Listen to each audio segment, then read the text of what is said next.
Hello and welcome to the Art of Selling Online Courses. We're here to share winning strategies and secret hacks from top performers in the online course industry. My name's John Ainsworth and today's guest is Justin Brown. Now, Justin is a Netflix featured producer and video marketing specialist, helping entrepreneurs leverage the power of online video to build and scale their businesses. Together with his brother Mike, they've grown their YouTube channel to over 1.6 million subscribers and built a seven-figure automation-driven business off the back of it. Justin now teaches their proven systems for creating impactful videos, building targeted audiences, and scaling revenue streams at primalvideo.com. And today we're going to be talking about proven SEO YouTube tactics and dive into how you can boost your channel's visibility, increase your views, and grow your subscriber base. Now, before we dive into today's episode, I want to share something incredibly valuable with you. If you're looking to boost your course revenue, you need to check out our 7-day roadmap to increase your revenue. It's the same system that we've used to help countless clients achieve predictable revenue without making sales calls, running paid ads, or competing on price. You're going to learn how to increase your course revenue by 30%, how to identify and fix the missing parts of your current funnels, and how to optimize your funnels for maximum performance. So if you're ready to take your revenue to the next level, go to datadrivenmarketing.co/roadmap and download it. Justin, welcome to the show. Thank you very much for having me back on. Nice. So YouTube SEO is constantly evolving. What are any strategies that remain consistent in organic SEO on your YouTube channel? So if we look at what YouTube needs, whether you've got an SEO focus or not, YouTube needs to understand your content. So we need to pass whatever information we can to YouTube so that it understands what our content is about so that it can push it out to the right people. So that's the first thing we need, get our content shown. We then need to get our content clicked on. World's best video doesn't get clicked on, no one sees it. So the thumbnail strategy, super important part of that. And then the third piece is we need to keep people watching. So the SEO really falls into the first part, as in what does the search engine, what does YouTube need to understand our content? What can we do to get that leg up? To be ahead of most other people that are just uploading and hoping, fingers crossed, that our content is going to show up. We can jump past all of that by getting some insight as to what people actually want. What are they searching for? And then what do they actually want inside of those pieces of content? That's really what we're looking at in terms of that. So we need to get our content shown on the platform. We need to get it clicked on, and then we need to keep people watching. That's really, in a nutshell, what YouTube is looking at. With that first one, with the getting it seen, why focus? Because you focus mostly on like a search-based approach, right, rather than discovery-based. And discovery-based is like 90% of YouTube. So why do you focus on the search-based side? It really is the low-hanging fruit, but there's extra steps in there that where a lot of people are like, you know what, if it's all good for Mr. Beast and he doesn't worry about keywords, then why should I? But if we look at that and we break that down for a lot of those channels, there's nothing wrong with that strategy, but it really is a broad market appeal. And there's a lot more competition. You're competing for people for their attention in the homepage and being a recommendation for someone. It's a lot harder to get into that, and it's a lot harder to stay there consistently than once you're in search. Like, we have so many videos now that are coming up on 8, 9 years old that are still getting views, still getting traffic, still helping people, still having ads run on them. So we're making money from it, still having our affiliate links clicked, still growing our email list all those years on. So with a strategy for showing up in search results, you don't need to stand out and be in competition with people like Mr. Beast. We're narrowing the playing field, and we're looking at, for when our potential clients, customers are typing stuff in, how do we show up to be the guide, the person that helps them we can build that know, like, and trust with them on autopilot if we're doing this consistently. So to me, that is the low hanging fruit, but it's also that research piece, the SEO piece is a piece that a lot of people don't want to do, but it's also not that daunting of a task. It's going to allow you again to be well ahead of most people that are uploading on the platform. Now, you'd mentioned this to me like a year or two ago, something like that, and said this is the approach to take. And I was like, yeah, that makes total sense, but it wasn't like the part of the business I was working on at the time. And so we've started doing long form videos for YouTube now. And we did them like with just, choose whatever topic, put it up there, not search focused at all.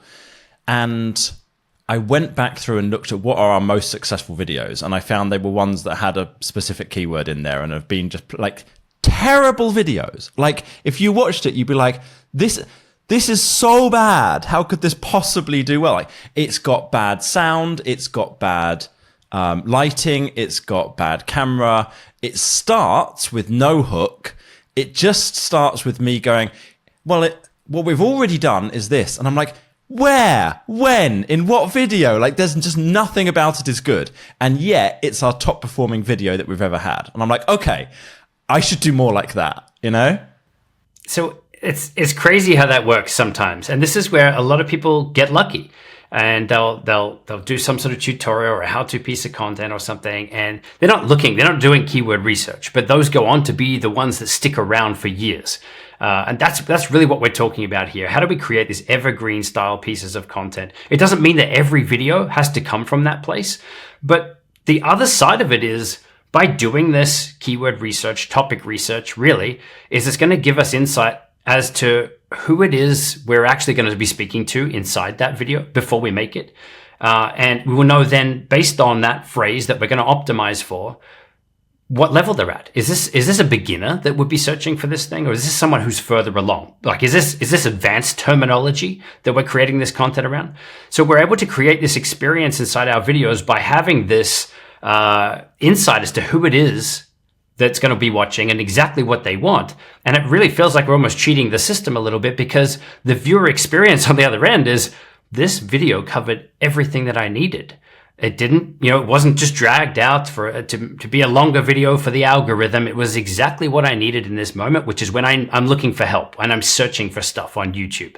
But the awesome piece about this whole SEO thing as well is, like, with a channel like ours, our number one traffic source is YouTube search. But our second biggest traffic source is external, which is Google search. So we have content showing up on Google search as a massive lead in to YouTube.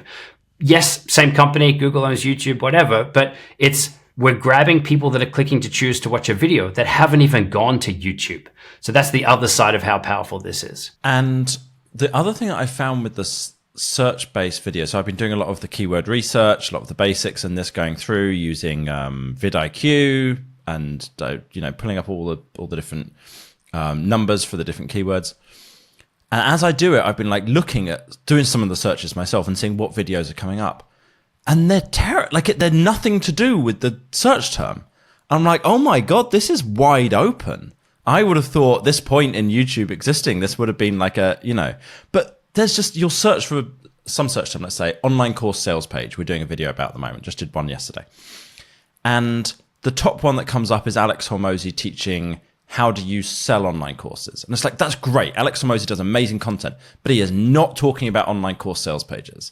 And in fact, as you go down the page, nobody is talking about online course sales. Some people talk about sales pages and some people are talking about online courses. And I'm like, oh my God, this could be really powerful.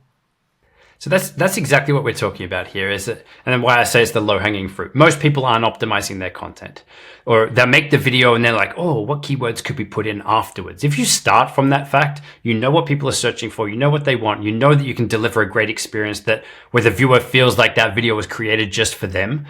To your point, like, YouTube's found that when it does put those Alex Hormozi videos in the results of people searching for that phrase, that people do click on it, it's going to keep they're going to keep putting it there, right? Because we put this video here and it gets clicked more than others, we'll keep it there. But that doesn't mean that video has been optimized to be the best one that's there, or is also the best piece of content that should be there. It's just the best fit that it's found. So many times we're finding that a lot of the top videos out there, they're not optimized, and that is a massive opportunity. But the other side of this too is, even if there were some there that were optimized, and I know that a lot of you guys listening, you've probably seen this, that a lot of people out there are already making the videos you want to make. Some of them have millions and millions of views.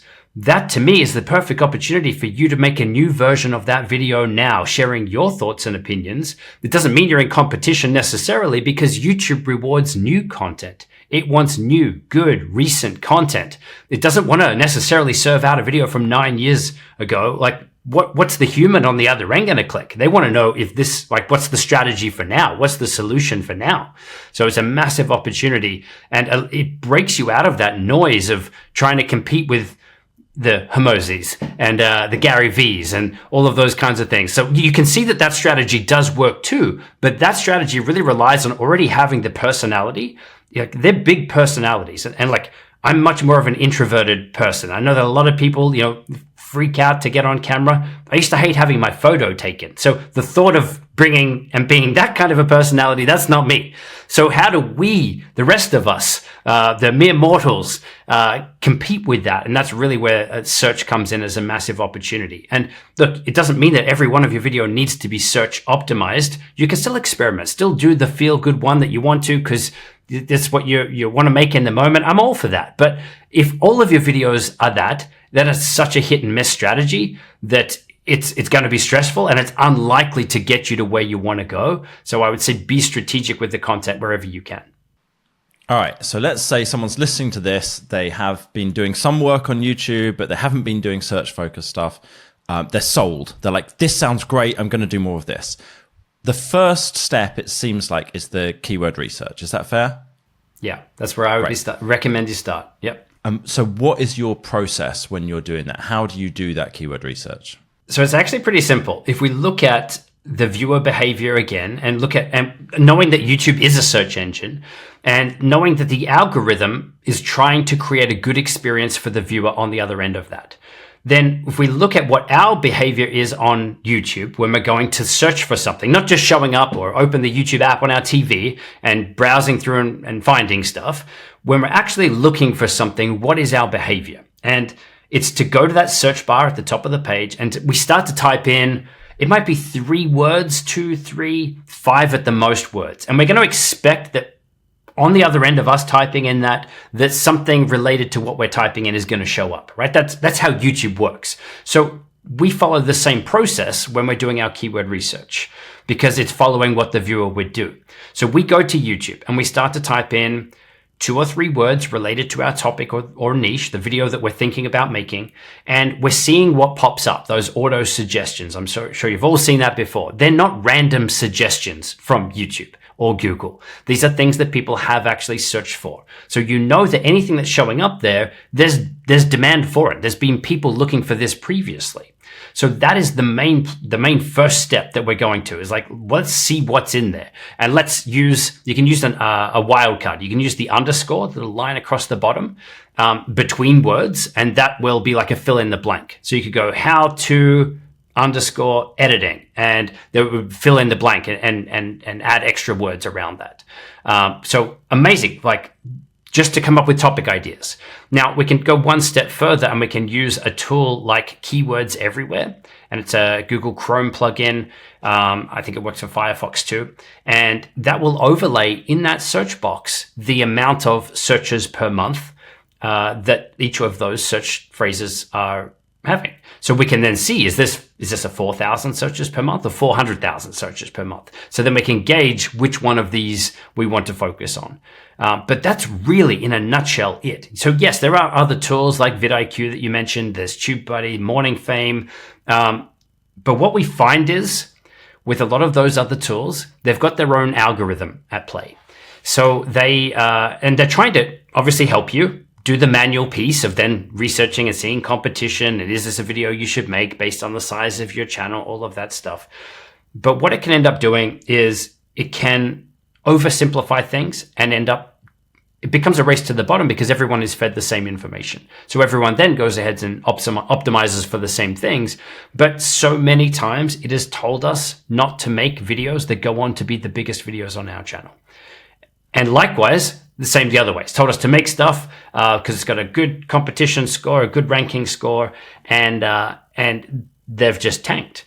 So what we've found to be the best North Star is the process that I just shared with you. Let's go and see what YouTube and Google themselves are suggesting, and then let's validate how many searches per month with that Keywords Everywhere plugin. That is as far as we go with that. And do you think that the search volume that Keywords Everywhere is giving you is more accurate than the vidIQ one? Is that because vidIQ could just give you the search volume and you could use that instead? It could, but what we found is that there's discrepancies between them. right? So we'll find we've got vidIQ, we've got keywords everywhere, and all these other tools, and they'll all be totally different. So it's massively different. It's like, what is, I go someone that's like, this one says 2000 and this one says 0. And it's like, okay, well, you got to choose one, I guess. But so why have you chosen keywords everywhere though? Is that like, have you found it to be better? From years of doing this, that one constantly is the best representation of search volumes from what we've seen. Now, if we're really looking into this technically, it's Google search volumes that's giving us. So but what we're using it for is not to determine will this be successful on YouTube. It's do people want this? And how are they articulating the thing that they want? What words are they using? What words is Google suggesting from what we've typed in? Because you'll see that a lot of times you type something in and it says like, did you mean this? Right? Then that's really interesting. Okay, maybe we take a step back from what we were going to name this and let's look at what Google is suggesting here. So keywords everywhere is our North Star. We don't need to overcomplicate it with those other tools. Nothing against them, but too many times their algorithms at play have been misleading, and we see that with our clients and students as well. Got it. Okay, cool. So you've done the keyword research. What's the next step for you? Are you creating the title and the thumbnail before you make the video, or like what order are you doing things in? So keyword research by far, and what we'll end up with is at least one primary phrase, 3 to 5 words that we want to optimize for. And I'm going to use that in the title to form the basis of it. I want it in there somewhere. I don't just want to load keywords in because it's still got to work for the human on the other end. It's got to be compelling. It's still got to get the click, right? So the title is definitely done before I make the video because that is the framing. I keep coming back to that when I'm planning out what to say in the video because it's in context of the goal of the video, the title, the promise. So if I understand, sorry to interrupt, but if I understand right, you're taking the keyword, you go, right, this keyword, I found it through going to YouTube search bar. I see that people are searching for that. I saw keywords everywhere told me there was enough traffic. Oh, actually take one step back. What do you count as enough traffic in your niche? What are you looking for?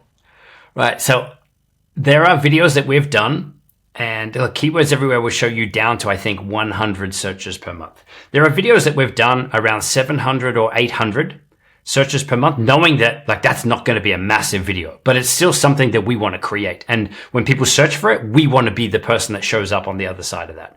So there are videos that we will make as long as, I guess, as long as there's some numbers showing in there, some search volume, then it's enough of us to say, okay, people do want this to some degree.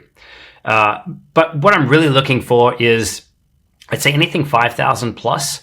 But there's so many cases where, as you said, you're looking at the keywords and you're looking at who's optimized, that we'll find some of the big ones, 100,000, 200,000 plus, where no one has optimized for. So obviously that's really what we're looking for. But we're gauging interest. And with the search volumes is per month, right? So you'll also be able to tell if something's trending up or trending down. So a lot of the AI searches, you might get an average. It might say right now the average is 40,000 searches per month. But when you really look into it, it could be closer to 100,000 if it is something that's trending up. So I think that that's why that is the first step. Is this worth me taking the next step and exploring this further? Do people actually want this thing? And then what do they actually want? So we frame that around. Is this a beginner's video, advanced? Is this talking about free stuff?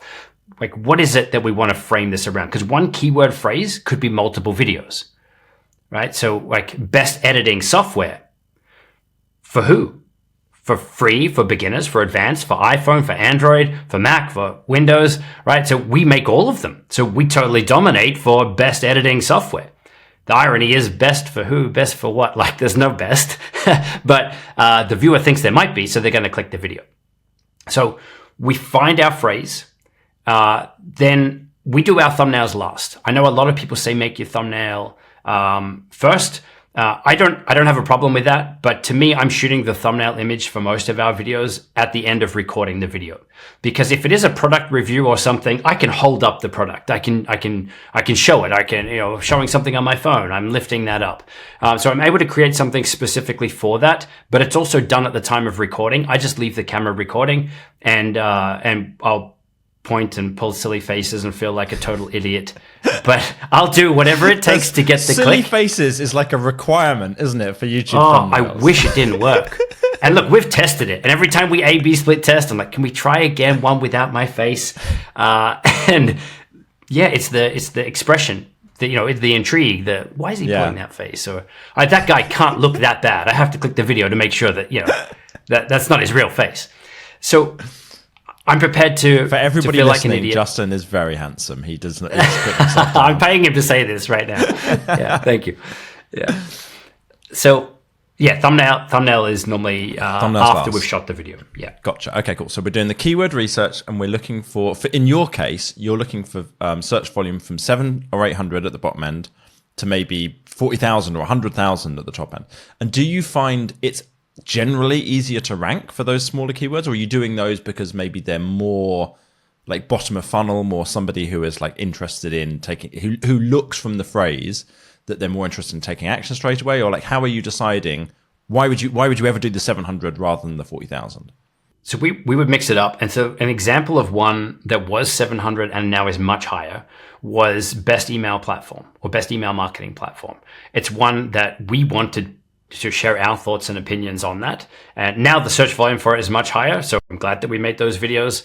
We could probably refresh them and create a new version of them. But at the time, we're like, these aren't going to be big numbers. But as you said, anyone that's looking for that and is looking for an active campaign versus convert kit or something like that, they're so much closer to the fence of taking action, which makes it a great affiliate play. But also it's a different topic and something that you might, or like I wanted to talk about. Like that's something that I would geek out on, and sharing the pros, cons, whatever. Again, just our thoughts and opinions. So there will be some videos where the numbers are lower, and I guess I wouldn't want them all to be that low. So we're doing them every now and then. Likewise, I wouldn't want them all to be super high numbers, but also high competition. What the best case scenario, what we're looking for is high search, low competition, and they are out there. Identifying that low competition, because vidIQ's obviously got their like score for that, and you're ignoring that. You don't trust that one. So are you just going into each search term and going like, what do I think? How good are these videos? Are they optimized for this term? That kind of thing? Yeah, pretty much. But it's not what do I think. There is a way that we can actually look as well. So obviously, if we want to play in the realm of this search phrase that we've identified, best editing software, right? Or best editing software on Mac. So something more specific. I'd run that search and I'd say, well, who's on here? And I'd look at, are those videos actually getting views? Like we know that it's got X amount of search volume, but is that relevant for right now? Are the videos that YouTube is showing in the top, are they actually performing? Because sometimes you might find that the search volume could be skewed, could be misleading. So we found this with an app, like think of an app like Descript, right? If people go to Google, they type that in, but they just want to log into the website. They're not looking for a tutorial or anything. So that's going to skew the search volumes. So we can't say we need to make a Descript video because just the word Descript has X amount of searches per month. We've got to look a little deeper than that. So, I totally lost my train of thought there. Where was I? We'll cut that bit out. That's fine. That's leave it in.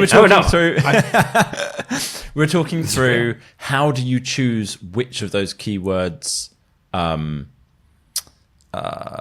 like what the competition is? Because you said you want to have high volume, low competition, yes. But how are you defining low competition? Is it like 7 things that happen in your brain, or can we pull those out and help people listening to figure that out?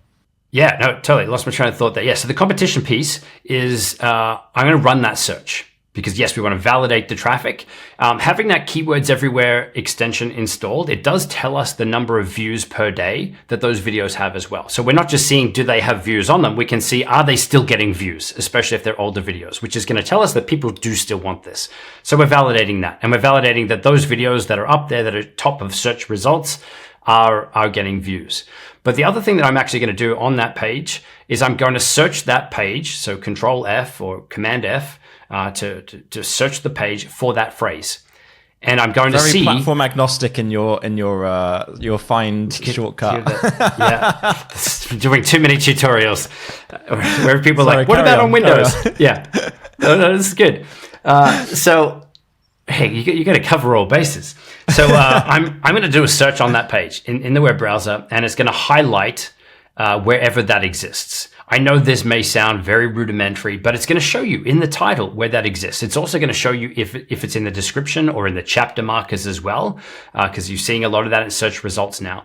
And I would say if the top 4 or 5 videos had a lot of views and they had optimized for that, had that in the title and somewhere in the description, then I would say that's a high competition, because we're banking on them not being optimized to that level. Now, that doesn't mean that we won't make the video, but we'd make the video with the expectation that there's going to be a lot of competition. This video might not perform, or it might take a long time to perform because there's already like a proven track record there. They're clearly still getting views. They're already optimized for it. So it's going to be tougher for us to knock them out. But again, we've always got that piece of a new video always has potential to take down whatever else has been up there before if it's a better video. Nice. Okay, cool. So we've got, it sounds like it's not an exact number or something. You're not going, right, take the number of videos, look at how many chapter markers, divide that by this number or something like that. It's a bit more judgment, but you're basically looking for how optimized are they and are they getting searches? So if they're getting searches, that means that people are clicking based on the search term, which means that's worse. If they're getting more search, that means that they're your competition. Yeah. Okay, yeah. Cool. Yeah. So we're looking for low competition there. We're looking for where videos don't have clicks, where there is a good amount of search term, where they aren't optimized in the title or the chapter markers or the description or any of those places, ideally. And if they are optimized, then we might still go, okay, we still think we can do better. We're going to put something out, but it might not perform. So that's kind of a bit of a judgment call. Or what I would do in that case, if it was totally saturated and it was a really broad search term, is I would say, how else would someone articulate this pain, problem, thing that they're looking for? Is there another, a lower searched keyword phrase that would essentially be the same video, where we could come in and we could dominate with that search phrase, still create the same piece of content, to then start to also show up, potentially get, when we're not in competition with them, we're kind of going around them. And for a lot of things, we're just articulating something a little bit different. Got it. So sometimes when there's that high competition, say, okay, well, we still might make a similar video, but we're going to find a different keyword phrase. We're going to look for a different angle to find an untapped vein of search. Okay, cool. So you've now got a keyword that you're going to make a video for. We're making the title. I'd interrupted and taken us back a stage there, but you're making the title. Do you have a process for that title? Obviously, you need to have the keyword in there. Does the keyword need to be at the beginning? Should the video title just be whatever the phrases that people are searching for? How to use Descript or whatever it is, or do you add in some curiosity or some anticipation, or like, you won't believe tip number 7, or like, what are you kind of doing as your process for that? We definitely don't want to just have the keyword phrase. It's not enough, because if we think of the experience again, if you've ever searched for something on YouTube and you see you've got still a bunch of options there that show up, what makes them stand out? So we're not even going to talk about the thumbnail image at this point, but if everyone just had best editing software or Descript tutorial, why? For who? Why do I need to click on your video? So we should have something in there that's going to create that intrigue or allude to the video. So if it was like personal training or workout stuff, right? It could be at home, no weights necessary. This will make you sweat, right? They're not things that people are going to search for, but if they're like, that's me. Yeah, I really want to sweat and I've got no equipment at home, or I want it in 10 minutes, or your kids will love this recipe, or something like that. It's the piece, it's the why they want the thing that they're not searching for. So we want to add something like that in. Now, to your other point, do you put that at the start? Do you put it at the end? I really think it's got to be at a case-by-case basis and looking at what does the viewer need to see. Do they need to see best editing software, or do they need to see number 7 will blow your mind? What do they need to see to get that click over the others? So you might find on some of them, the keyword phrase is the perfect phrase that summarizes what the content's going to be about. And then the why you should click piece could be towards the end. We don't want to make them too long, though, because you'll see in a lot of places on YouTube it's truncating and chopping off your titles to shorten them up. So you still want to make sure that whatever the most important piece for the viewer to see, and after they've searched for it, because that's what we're optimizing for, do they need to see the keyword phrase again? Or do they more so need to say, I'm on a curated list because I've already searched for something. So they've already know that these are related to that keyword phrase. Do they need to see the keyword phrase again? So it really has to be done on a case by case basis. But you've always come back to what does the viewer want? Let's keep the viewer in mind. And that's what YouTube is optimizing for. Got it. So you're looking at that keyword and you're thinking, if I was searching for this, what would get me to click on it? What would I be actually after? Try and put yourself in the mind of the searcher and be like, okay, so I'm searching for best Mac video editing software 2024, or whatever the phrase is, right? Okay. Who am I? What do I want? What would get me to be interested right now and clicking on it? People I know who are searching for that, what would they be doing? And then do you have parts that you tend to add in there? Like, does it tend to be curiosity based? Do you go a bit clickbaity? Like, what kind of approach do you? Are there like a few that you select from as your options of how to improve it? So even adding words like best, no one wants the second best. No one wants the worst, right? They want That's best. a great keyword phrase, right? Isn't it? Second best Mac video editing software. Yeah. I mean, look, I'd probably still click it. But things like best, DIY, how to, they can work really well at the start. But in terms of getting the click, it could be things like we said with this will make you sweat for free. Even just adding the date is one that we use a lot, 2024. People don't want necessarily the 2023 one if there's a 2024 version. You might be outdated, even if it's not. So they're always going to click on a newer one, the one that they think is going to be the best fit for them, which is why we update a lot of videos and we make new versions of videos every year, because we know that the viewer is going to click on the latest one, if it's presented to them, even because they think that something might have changed, even if it hasn't. So have you ever thought of just doing... This is probably not very good quality videos, it would be, but like just when you record it going 2023 and then saying 2024, just 2025, and then like cut that.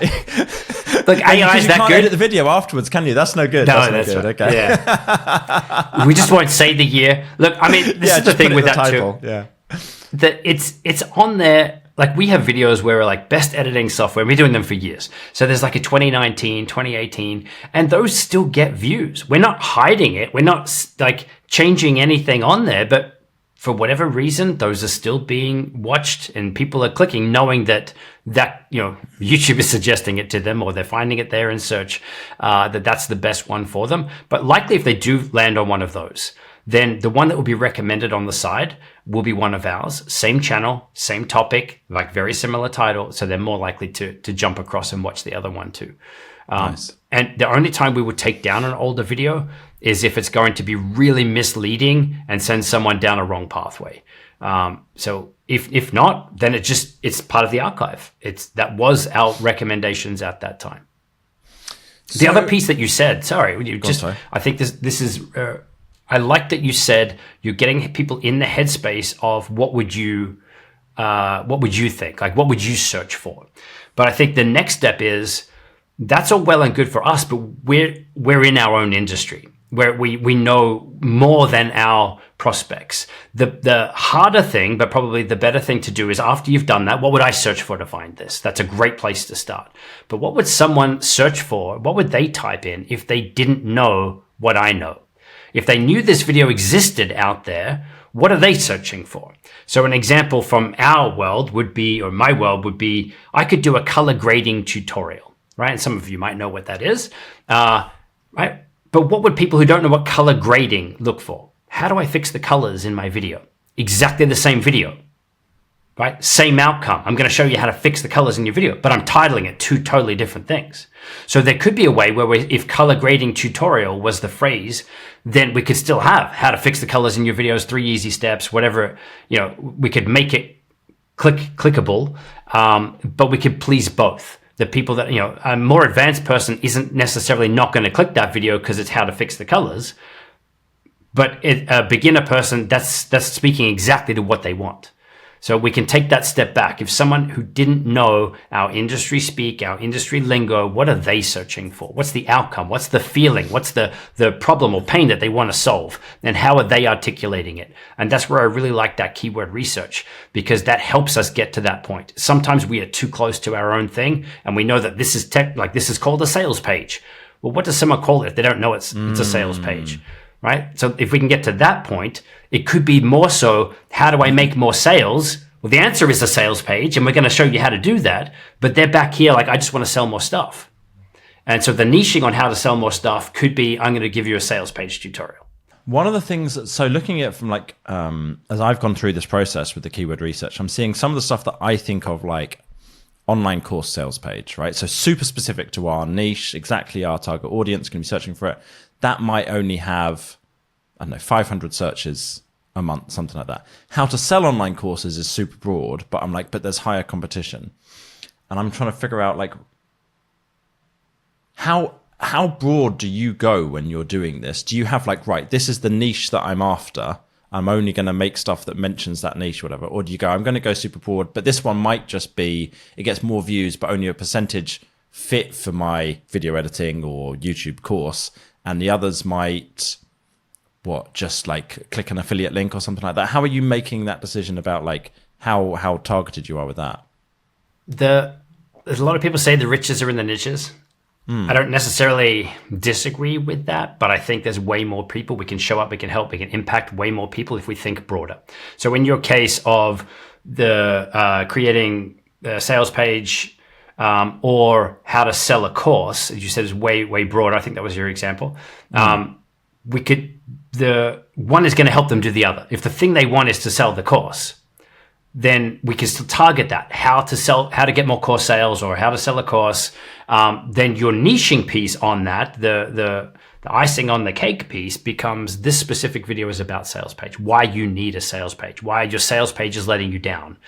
So we're still able to do that, but we're then showing up for people that we're looking for sales page help, which is more advanced, more further along. They're aware that that's the thing that they want. But we're also showing up for the people that are a step further back. And when they see it, they're like, oh, yeah, that's the one. That's the thing that I want. So we're able to get both. We're able to double dip. And you could even have double keywords, like a long tail keyword in there for that. Yeah, so if we look at like email marketing, right? That's a very, very broad term. What I found, like the search volume I got here is about 300,000 searches for that. For how to sell an online course is 7,000 a month. How to online course sales page is like a few hundred a month. So it's like there's that kind of balance, it seems like, but you're also considering this idea of the maybe 2 keywords in one video as well. Interesting. Okay. I would be leaning to the bigger number for that one. Bigger numbers. Okay. In that specific case where the option was it 30,000 and 500 or something? Or a few thousand and 500, I would be leaning to the bigger one, knowing that those people are going to want this video as well. Like this is going to help them with that bigger search phrase that they were looking for. So then if there was a second phrase of sales page or something, sales page design, optimizing sales page conversion, something like that I would be trying to add in if I could. But I'd also, we're just talking title, right? So we don't need to jam them all in there. The first line of your description is the other place where YouTube is looking to understand your content. The first 155 characters of your description should be used to describe your video to the viewer. But if we're able to add in some of those phrases, it definitely will help you with your ranking as well. So if you don't want to load them all up in the title, put them in the start of the description as well. Got it. Okay, cool. So we've done keywords, title. I'm going to guess here, this is based on my understanding so far, the next thing is, so maybe the next thing is some of that stuff like the description and the chapter markers and making sure you have the keywords in those places. And then the one after is maybe making sure people stick around for the first 30 seconds of the video and actually you're going to watch it. Have I got that in the right kind of order? How do you think about this? In terms of the priorities? Yeah, in terms of your process, like yeah, I suppose so. I suppose there's separate things, aren't they? Well, if I wanted someone to stick around earlier in the video, like in the video, and I want to hook them in at the start, then I'm going to try to incorporate some of those keywords in. So what I'm saying at the start is hitting the words that they've just searched for, because we know we're optimizing for search. Are you looking for the best editing software on Mac in 2024? Well, I got you covered in this video. We're going to break down the top options. So the viewer hears that and they're like, oh, good. This is exactly what I clicked on. This is not clickbait. The algorithm or YouTube is transcribing your videos. And hey, I've said word for word in the right order what that search phrase is. It's going to at least start to test it in those top spots, because all the planets are aligning with what it is we're doing. So if it makes sense, you want to bake it into the video as well, but it works for the viewer. It makes them relax. There's almost like this anxiety when someone clicks on your video. Did I click this one? Like, should I click this one? This one's 8 minutes. It had an average thumbnail. That pink one was really interesting. Maybe I should have clicked that. So that hook is so important to keep them watching and to let them know that they're in the right place. So by saying some of those things, repeating it back to them, we'll even have text on screen that says exactly the title of the video. So I'm over on one side and the title of the video is on screen for the other, because if we think of what the viewer behavior is right now on YouTube, they're starting to play your videos as you put your mouse cursor over them. Or if you're scrolling along toilet TV, right? It's auto playing with the sound off. That's viewer behavior, right? So they're not listening to it. How do we let them know that they're in the right place? Nice. Okay, cool. So we're aiming to say the keyword back to them, show it on the screen at the same time. You're on one side, the keyword's on the other side. Is the hook as simple as that for you when it's a search-based one? Or is it like, is there more to having a great hook? So the hook is to let them know that they're in the right place, let them know why they should stick around. But then we kind of want to open some loops. Like let's give them some reason. Like I'm also going to share with you the biggest mistakes people make. Or so like let's give them a reason that after they've got the thing that they need, that they'll stick around for something else. And this is where, like, obviously to get to the email point of it, we're growing our email list. We don't want them to just get the YouTube piece and leave. We want them to take action and move further along our funnels where we have them. Nice. Okay, cool. What do you see as like a good engagement time for that first 30 seconds? Is that a metric that you're looking at specifically? In terms of the drop-off rate, if we're seeing how many people have left our video. How many people do you still want around? Yeah. I'm aiming for 60 to 65% and above. And that's classed as good. Which is a big hit to a lot of people's egos, mine especially, where you're like, what? 65% of people are still watching? What about the rest of them? And some of them can be much, much lower. And you've got to think again, viewer behavior on YouTube is your video might autoplay off another one. So the numbers are always going to be skewed because people might not have chosen to be on that video. But your goal is to how do we maximize or minimize the drop off at the start of our video? So because if we can do that, then even if I've got a downward trend of people slowly dropping off throughout, we've maximized what's left at the end of the day, like at the end of the video. So the hook is the biggest thing that I am working on and trying to get to the point. Even so we go hook, intro, content. We then have a bonus piece, which is what the reason they should stick around for, join our email list or download our free guide, and then a call to action at the end. That's kind of our structure that we flow through and that we teach. So the intro piece, though, I'm now making that so much shorter. It used to be, hey, it's Justin from Primal Video, where we help you grow your brand, and we'd find that people would just skip across that. No one cares. I mean, we used to do it at the start of the video. And it's like, hey, it's Justin. Like, does this guy who looked like, Chris Martin from Coldplay, is he going to get to the point? Right? So it's not about you. It's not about you. Is the viewer wants, like, it's a selfish thing from their side. Just get to the point. So we've removed all of that. I'll still have a name card that comes up, like title, Justin Brown, whatever. But I'm not breaking the flow of the video. I'm getting to the point much quicker. It was fascinating. I watched a video from, I forget what her name was, but a female marketer who's got a good size audience, 1 million or 500,000, something good size. And she had a big section after the intro. So after the hook, which was very lifestyle based. And it was fascinating to watch because it was such a female versus male marketer type thing. Like it was much more of like you're buying into, you want to be like her as a person or something. There was videos of her walking down the street and like this beautiful town that she's in and her lovely dog. And you're just like beautifully edited together, nice background music. But I was just like, why would I care? But it's similar to like if you look at Amy Porterfield, for example, like it's very much like a lifestyle brand. People want to be like Amy, so that's an important part of it. Whereas I think most male marketers would never do that. Would never be like here's why you should be like me. And I don't know if that's something that maybe would work for some guys, but I've never seen a guy do that, I don't think.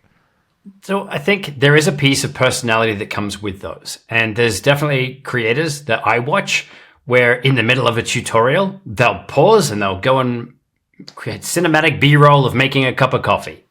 And look, it seems to be the thing. Whereas to me, my brain goes, I clicked on a tutorial. This isn't a vlog. This isn't a day in the life. Yeah. Get back to the teaching piece. So I guess we create the videos that we want to watch ourselves. So if that is you, for sure, like you've got permission to play, but I'm always mindful of what does the viewer need? What does the viewer want? And with me, I don't think people want to see me making coffee. So there's yeah. Okay, so that really depends whether you're looking at a tutorial video or a top 5 tips or something like that as to how you structure that kind of video in terms of the do you need to get people to stick around by going, you'll never believe what's in number 4, or do you just say, no, I'm just going to teach exactly, you're going to follow along on screen as I am going to actually do the color grading or whatever it is that you're doing? Yeah, I think it's really got to be context for the video, because if it's something that they don't know that's coming up, like your top 5 affiliate marketing tools or something like that, then you want to tease out to get them to stick around for number 5. Like even though the structure itself is an open loop, you're saying that there's 5, they want to hang around to hear out number 5 in case that's the game changer for them. We can add, some extra context to that. Like number 5 has made us an extra $1 million. So, that's a good reason for me to stick around and hear out through to number 5. Whereas with a tutorial one, it's a process. So I need to follow all the steps to have success with this. So they're inherently opening loops as well. So I find that the watch time, the drop off is less once people are in. Whereas the other people will jump in and they'll want to check out quickly. Or what kind of suggestions are these? I already knew about Genius Link. I already knew about Thirsty Affiliates. Yeah, I'm out. So we want to do a better job of hooking them to keep our content, if it's not a tutorial. Gotcha. Okay. So after all of that, we've got videos that are showing, we've got people clicking on them, we've got people watching the video. That's not actually what you want. The thing that you want at the end of it is an email subscriber or an affiliate click or what have you. Like, how much of what you're doing is, can I get someone onto my email list and then sell them our courses? And how much is pointing them off somewhere else with affiliate links? And are there any other options actually as well? So this is something that I guess we could geek out on. And this is something that I think, look, our YouTube channel is the face of our business. The business behind the channel is our email list. And I know that like this is your thing, so no one's better to talk about this stuff than you. But our goal is not to get every person watching to leave YouTube. Because obviously if YouTube's seeing that that's happening all the time, then it's not what it wants. It wants people to stay on platform. It wants long session time. So we don't want to be a session killer where at the end of every video, someone leaves and then they don't come back, right? YouTube's going to see that as a big negative indicator. So for us, where we do put email opt-ins and lead magnets and things is where it is a perfect fit or the best next step for someone after they've watched one of our videos. So if they're watching one of our editing tutorials, we have an editing checklist that they can download, print out, and follow along. So it's perfect fit for us to mention that. It's not salesy, it's not sleazy or anything like that. It is the next best step for that viewer.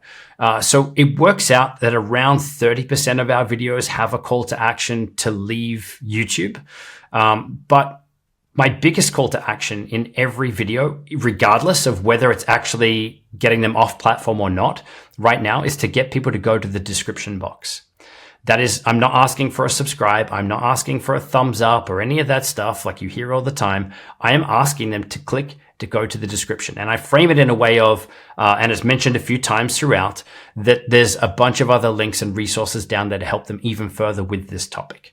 And that's exactly what there is in the description. Think of it like a blog article where we can have links off to other videos, other articles, affiliate links. So that's how we have like affiliate revenue for us is one of the biggest ways that we make money in our business. And YouTube obviously is a big driver of that. So there's affiliate links. There's links to our courses and programs where people can go and find out more. The people that are interested will like, even if you're boring them in your video at that point, but they like the topic, they're clicking the description even as a distraction, there's more things on there that they could click off to and keep that session going, or work, move further down your customer journey with you. So my goal is to get people to go to the description, because right now YouTube has made it harder than ever before for people to get to the description. If you've seen it lately, it used to be this big thing. Now it was one sentence. Now it's a couple of words with a little read more button.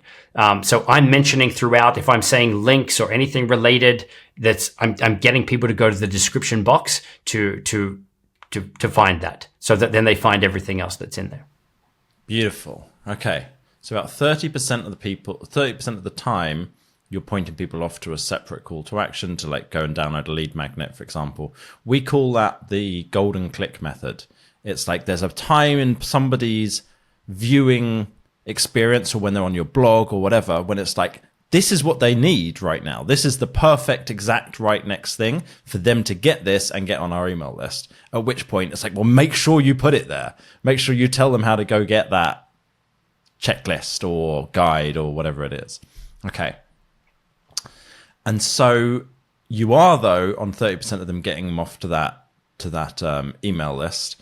And then that's, I assume, like the backbone of your actual main like revenue. Is a lot of the revenue from affiliate, or is more of it from your email list? So we have 3 revenue streams. One of them is YouTube ads. That's, given the size of the channel and the amount of traffic we have coming through search, is not a small amount. It changes the other 2. So one is our digital products, the membership and some small courses that we have, and the other is affiliates. And they're both variable with the membership, and obviously variable with affiliates as to which is the biggest each month. But at the end of the year, it's a 7-figure annual business. So I like that a lot of it isn't is automated with the affiliate stuff. Affiliates is something that I wish we'd started earlier, because it's not relying on me to deliver to whatever. Like that's I think for anyone starting out, like, affiliates is the quickest way that you can start making money. It's not the quickest way to make millions of dollars, but it's the quickest way to start making money on YouTube that does scale as your channel grows. Beautiful. Okay. I'm aware we've run long. I appreciate you sticking around for that. I think we're pretty much, we'll cut this bit out, but I think we're pretty much gone through everything. I was like thinking, well, can we also talk through your membership and your course business? But I think that's like totally unrealistic. In the same episode, it's like a whole nother, that's all good. Like, about that. And we could work something out with an affiliate or something if you were going to do that to make it like mutually beneficial. So that's all good. That's an interesting point. Yeah, I hadn't thought about that. But yeah, a bunch of our audience would probably benefit from Primal Video. I've been wondering whether we would. I'm like, we've gone through a bunch of different courses, but I really like the approach that you take with this. It's really cool. Okay, so I guess the only other piece is that, go on, that might help is that with all of this, the main thing for us, like, it's not about amount of content. It's like we do 1 video a week. We're now experimenting with a second, but the bulk of our growth, like, because people might hear this and like, fuck, how much work is this? Yeah. Okay, cool. So we've got this whole process. We've got everything figured out, from the keywords, the title, the hook, etc. How many of these videos are you doing? It's a good question, because I guess a lot of people are probably sitting here going, oh, that sounds like a lot of work, and already think that they've got to create a lot of content.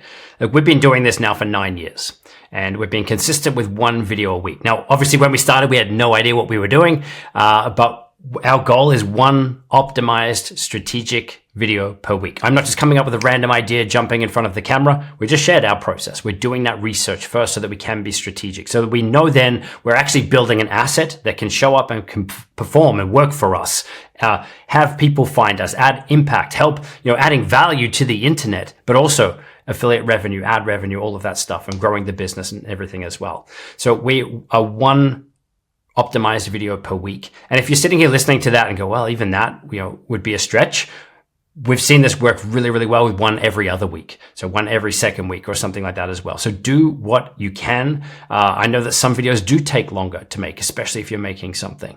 But be consistent so that your viewers know when to tune back in, so that YouTube starts to see, okay, this channel is actively uploading stuff.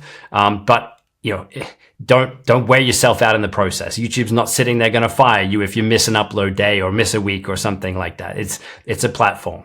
So that would be what I would recommend. It's not about amount of content. More content doesn't mean more results. We have people that just say, hey, I'm going to miss my week, so I'll just shoot something quick just so I've got something up there. But if that something is not going to be optimized, is not going to show up or matter in a year's time, then what's the point? So I'd much rather see strategic optimized stuff. That's really what moves the needle. More recently, now that we're past 1.5 million subscribers, we are experimenting with a second video a week. But it's not me doing it. We've got presenters and things doing that. So we're looking at how we can scale this without scaling the time, effort, energy that I'm putting into it. So we're playing with this stuff now. So always be playing, always be trying and testing stuff, but come from that place of this is an optimized asset that can show up and perform for years, not just a quick little YouTube video. Gotcha. Yeah. So no point putting out a video if it's not going to be good, if it's not going to be optimized, if it's not going to be having a good click-through rate and having a good retention rate and all this kind of thing. But probably ideally 1 a week. Do you think 2 a week or 3 a week is better if you have the resources for doing it? Or do you think there might be downsides to that? I don't think there would be downsides. If you've got the resources and team to help you do more, then for sure, do more as long as you are creating the strategic content. The other thing I would be saying now that I have never really said before with that, my non-negotiable is the one regular YouTube video, but I would also be playing with shorts.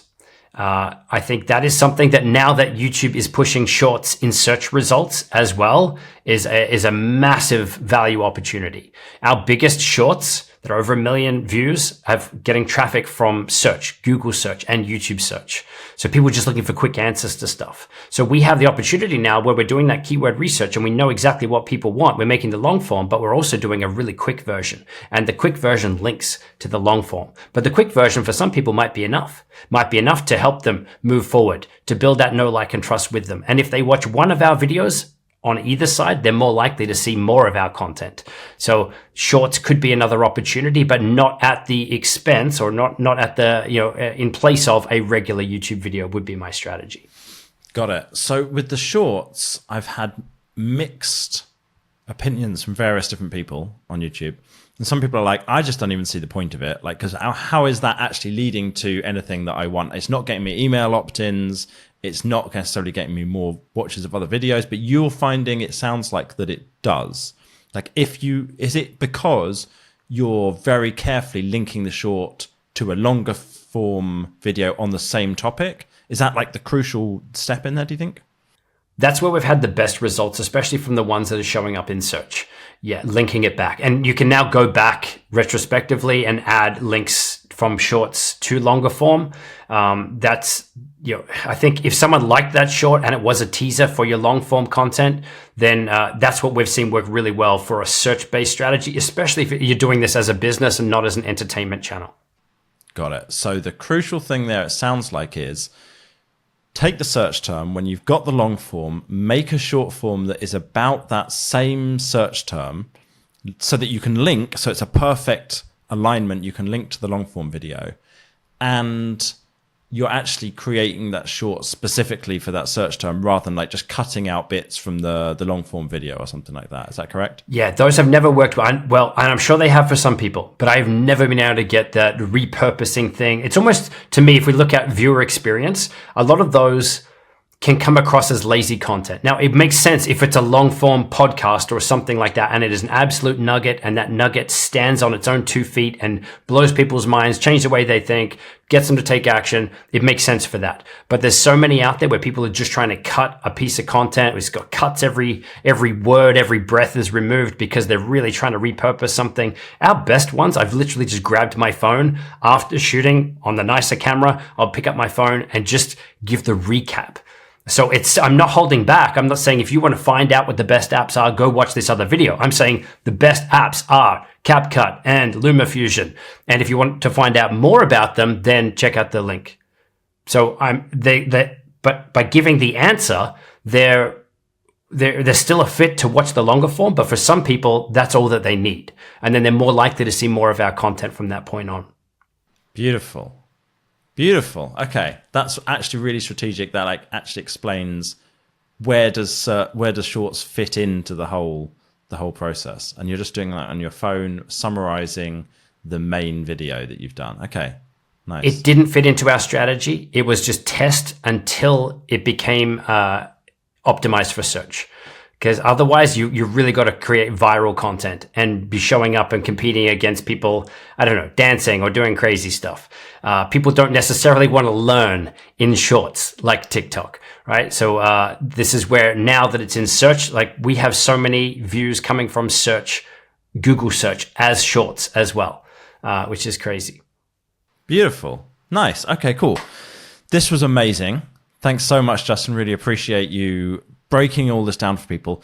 The next thing, it sounds like, if somebody wants to, if they're like, man, Justin knows his shit, I want to follow Justin's process, they can go to primalvideo.com, right? And actually check out your membership. How does that membership work? What's kind of included in that? Yeah, so the membership is kind of the deeper dive into what we teach on our YouTube channel. So, and everything around making videos effectively, making them easier, using gear that you've already got, through to the getting eyeballs on them, then through to the monetization piece to build the business around teaching affiliate marketing strategies and those sorts of things. So yeah, all the details are on our website, primalvideo.com, or you can just check out some of our YouTube videos to see the types of things that we can help you with. And yeah, hopefully there's some value on there for you. Primal Video on YouTube. That's it. Perfect. And we'll link those in the show notes as well.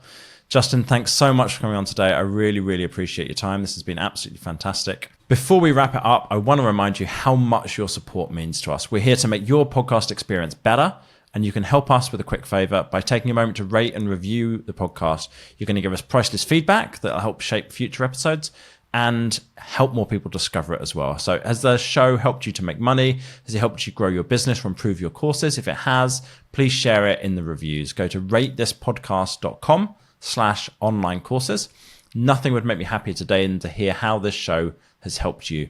We've done over 100 episodes of the show today. I'm dying to know which one was your favorite, which guest you enjoyed, what you'd love to hear from us in future, or what kind of results you got. So make my day and let us know in the review. Go to ratethispodcast.com/online courses and let me know what you think. Let's make this podcast the best that it can possibly be. Make sure to subscribe wherever you're listening. And thank you so much for listening as always. And Justin, thanks so much for coming on. Thank you very much for having me.